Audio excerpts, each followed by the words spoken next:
Hello everyone, this is Episode 15. Welcome to Let's Discuss The Walking Dead. This is for Season 2, Episode 10.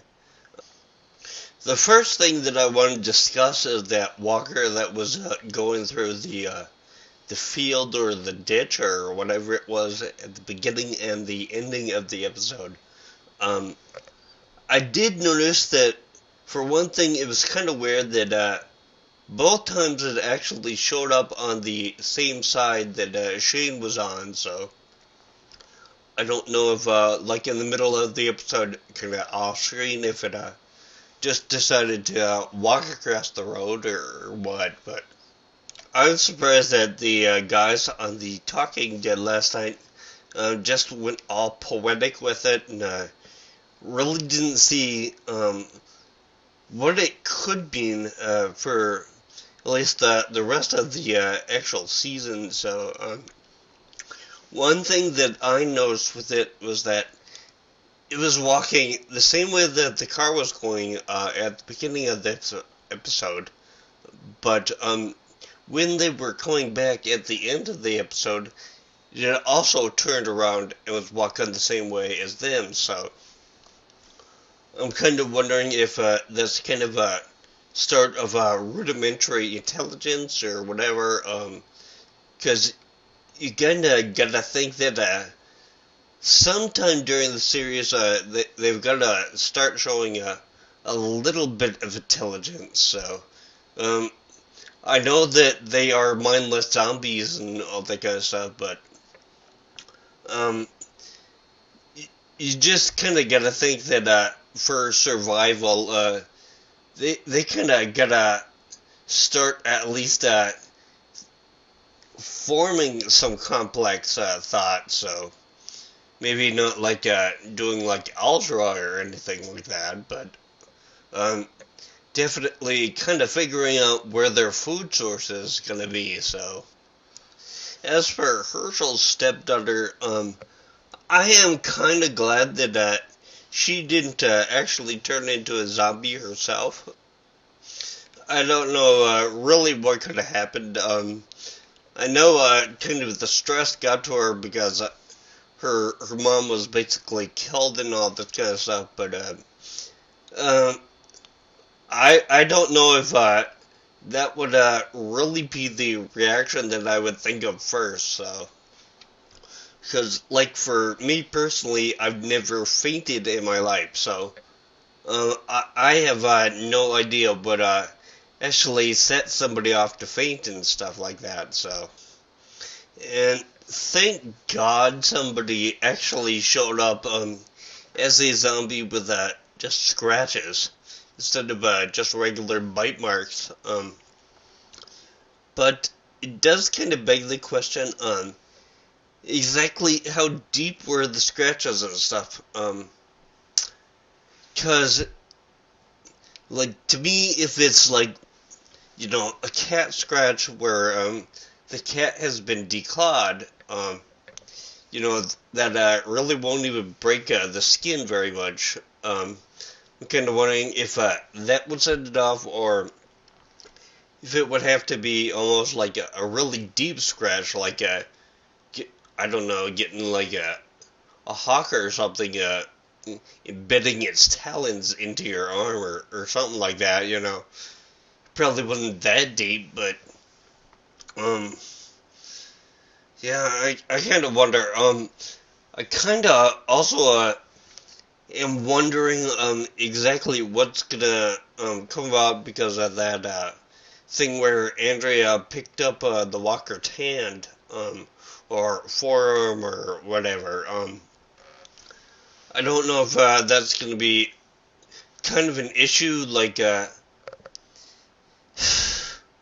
it's probably not, but I'm just kind of thinking aloud on that thing. So I'm kind of glad that Rick hasn't gone totally over to the dark side and kind of allowed Randall to live at least temporarily. So it does look like he might get killed in the next actual episode, but at least he survived this one. So, and I was kind of thinking, with all these, I guess you could say, good type characters turning bad and stuff, it kind of reminds me of the Watchmen series.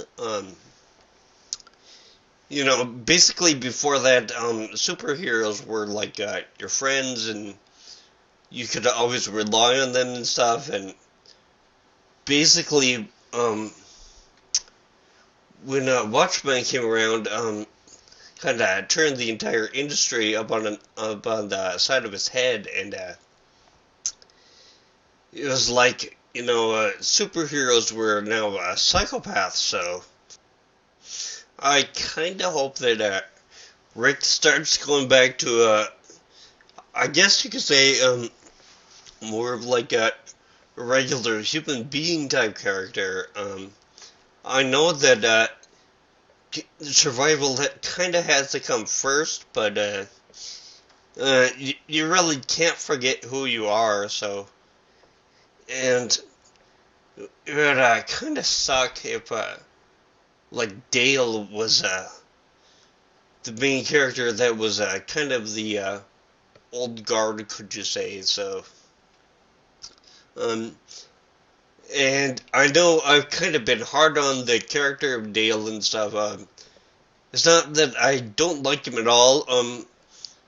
I probably like him a little better than at least some people out there, but yeah, still he's not exactly my favorite character. So I kind of wonder what happened to the rest of the characters here in this episode.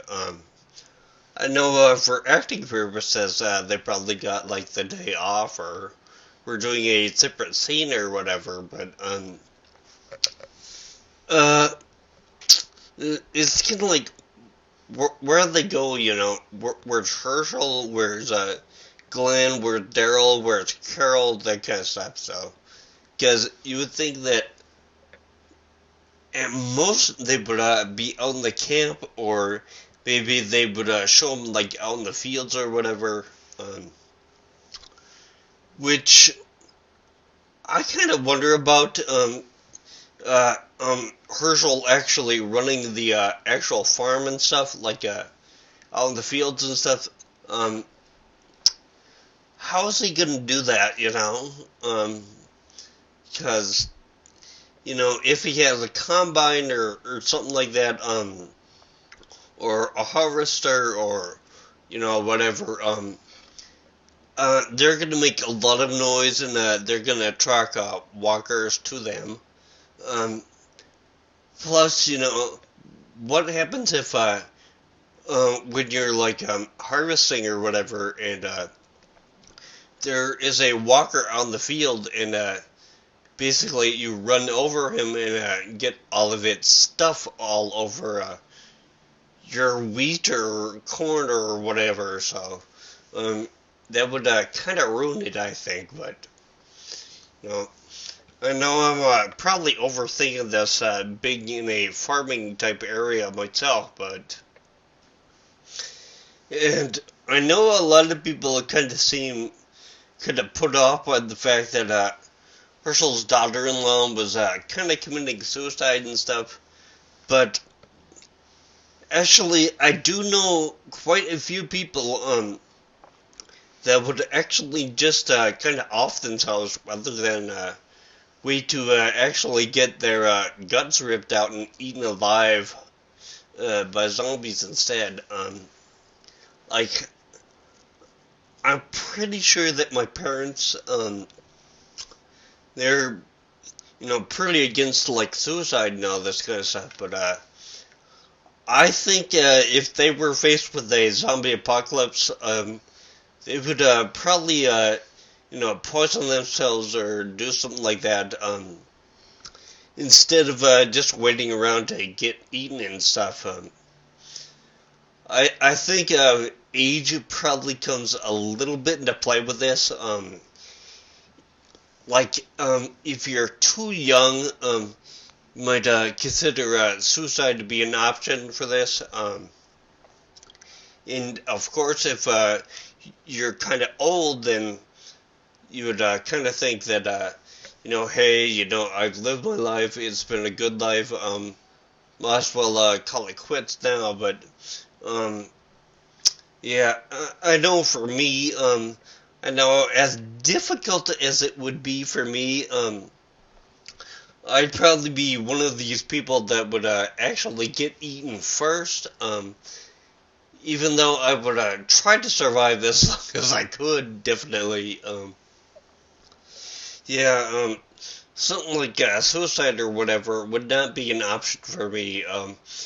Unless, of course, I only had one bullet and I was surrounded by zombies who were ready to actually kill me and stuff. I think I would probably take the quick way out instead of actually getting ripped apart. So, um, again, that's just me. But okay, before I sign off and go have my cup of coffee this morning, I did want to say that I am kind of glad that even though they did come back for Shane and stuff, when Randall and Rick were kind of getting away from the zombies, it kind of looked like they were going to leave Shane behind. Um, at least Shane kind of got the same kind of feeling that he gave Otis or whatever. So, um, that complete abandonment. If anything, I think it would have been a little deeper that Rick did it because, Rick and Shane are kind of close friends, even though they're kind of enemies. I wouldn't say frenemies or anything like that, but more like kind of rivals, I guess. And yeah, oh, yeah, I guess I should mention this too. When Lori and Andrea were having their conversation, um, it kind of started off with Andrea being a complete bitch, and Lori being on the right of at least the way that I think.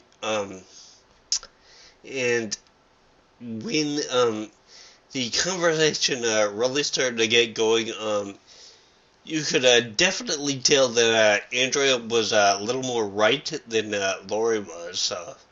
Um, I really don't know about these gender roles or whatever that Lori is kind of putting into place here. I kind of think that that is a really stupid idea. So, um, I know maybe there's a little difference in the way that her actual character would be brought up, the location that it's in, that kind of stuff. But to me, anyways, it just seems kind of out of date for her to think that way. So, but anyways, I'm going to sign off for now. This is a 15 you've been watching. Let's discuss The Walking Dead. This has been for Season 2, Episode 10.